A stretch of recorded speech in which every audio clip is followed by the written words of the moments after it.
Assalamualaikum dan selamat pagi. Pada hari ini, murid-murid akan belajar tentang ayat majmuk. Sebelum tu, murid-murid masih ingat, kita pernah belajar tentang ayat tunggal, betul? Jadi ayat tunggal, cikgu ulang semula, ayat yang mengandungi satu subjek dan satu predikat. Contohnya, Imran suka membaca buku. Ini adalah ayat tunggal. Ya, Imran adalah subjek, manakala suka membaca buku adalah predikat. Jadi untuk ayat majmuk pula, ya murid-murid kena faham ayat majmuk ialah ayat yang terdiri daripada beberapa ayat tunggal yang digabungkan dengan menggunakan kata hubung. Jadi macam tadi ni murid-murid dapat lihat kita ada satu ayat tunggal, maksudnya satu subjek dan satu predikat. Namun untuk ayat majmuk ni kita akan ada beberapa ayat tunggal. Jadi ayat tunggal ni akan dihubungkan menggunakan kata hubung. Digabungkanlah ceritanya. Contohnya, Syifa membaca buku. Ayat tunggal. Ini ayat tunggal. Kemudian Syifa duduk di sofa. Ini pun ayat tunggal. Okey, nampak kan tanda simbol tambah. Kita akan gabungkan dia menjadi Syifa membaca buku sambil duduk di sofa. Sambil ini adalah kata hubung. Ya, jadi satu kata tunggal digabungkan dengan kata hubung sambil dengan ayat tunggal lagi satu menjadilah dia ayat majmuk. Jadi contoh lain, buku itu tebal, itu ayat tunggal. Kemudian yang kedua, buku itu buku Akif, pun ayat tunggal. Macam mana kita gabungkan? Kita akan guna kata hubung yang. Buku yang tebal itu buku Akif. Okey, seterusnya mari kita lihat contoh lain. Guru memuji Dasuki. Okey, ayat tunggal. Kedua, Dasuki berjaya menyiapkan tugasan sekolah, pun ayat tunggal.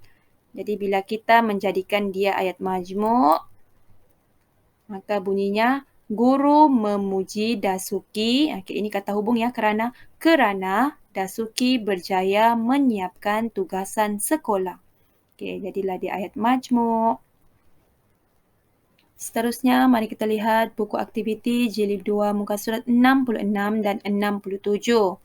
Aktiviti 4A, bina ayat majmuk. Okey, tajuk kita serai paha ayam. Okey, kita baca. Okey, di sini murid-murid diberikan kata hubung. Ada 4 ya. Yang pertama yang, dengan, supaya. Dan yang terakhir, pada gambar yang terakhir adalah kerana. Mari kita lihat gambar yang pertama. Kumar menanam serai paha ayam di kawasan yang luas di belakang rumahnya. Jadi perkataan yang itu adalah kata hubung yang menggabungkan ayat tunggal. Seterusnya, untuk gambar kedua, murid-murid diberi kata hubung dengan. Dia menyiram serai dengan, ini kata hubung yang cikgu bulat ni. Dia menyiram serai dengan menggunakan sistem pengairan renjis.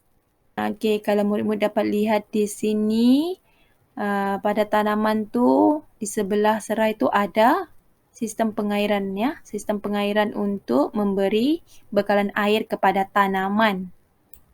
Kemudian gambar yang ketiga, murid-murid diberikan kata hubung supaya. Okey, lihat pada gambar ada gambar baja ya, tangan tengah buat apa tu? Meletakkanlah ya. Jadi di sini ayat tunggal yang cikgu beri. Yang pertama, Kumar meletakkan baja pada serai. Kemudian yang kedua, serai hidup subur. Macam mana kita mau gabungkan dia menggunakan kata hubung supaya? Okey, Kumar meletakkan baja supaya serai dapat hidup subur. Dan yang terakhir, untuk kata hubung kerana. Okey, rujuk pada gambar, kita dapat lihat pokok serai. Cadangan ayat tunggal daripada cikgu.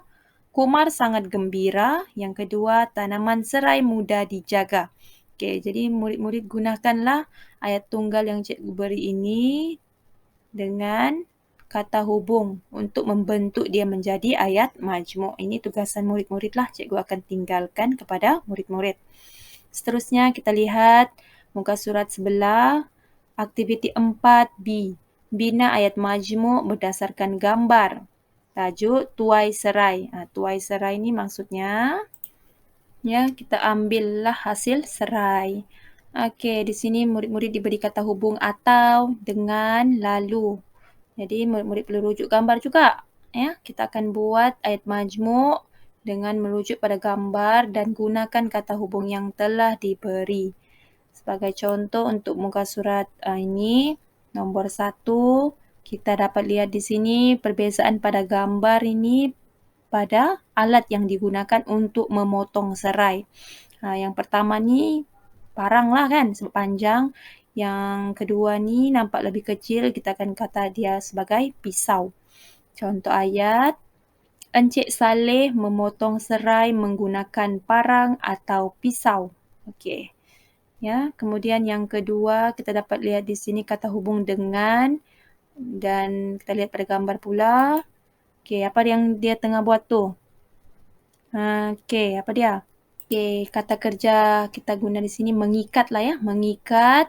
Gambar yang kedua pula kita dapat lihat serai ini diikat dengan menggunakan apa dia? Tali. Jadi contoh ayat, Encik Saleh mengikat beberapa batang serai dengan menggunakan tali. Okey, seterusnya untuk kata hubung lalu dan gambar, kita dapat lihat di sini gambar orang sedang menyusun. Okey, menyusun. Yang kedua, memasukkan. Okey, menyusun dan memasukkan. Murid-murid bolehlah buat ayat, cuba buat ayat sendiri dan jangan lupa hantar tugasan pada hari ini kepada cikgu. Untuk itu sahaja pada hari ini. Terima kasih.